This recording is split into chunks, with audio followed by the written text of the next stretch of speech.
And that is how we made the best homemade ice cream I've ever had. Let me show you how to make it.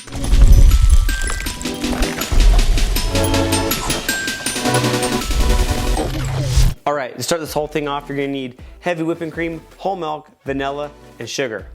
And it's not necessary, but for the ease of the video, I'm gonna be using the KitchenAid ice cream attachment. Place the beater in. First, you add 2 cups of whole milk.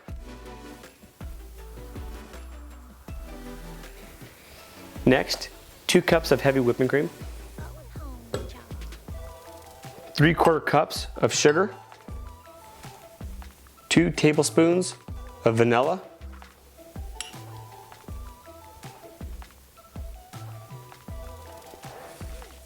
I forgot to mention this before, but don't forget to add just a pinch of salt.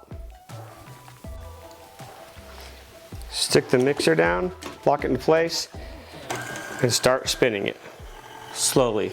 All right, so while this mixes, it can take up to 15 to 20 minutes. So just keep a close eye on it, and when it starts to get hard and thick, that's when it's done. All right, so it's been about 20 minutes.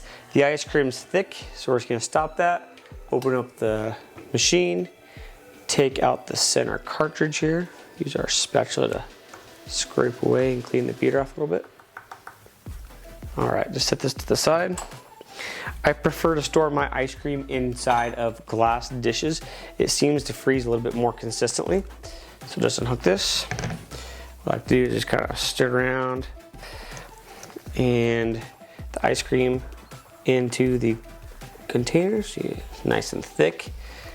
Put that to the side.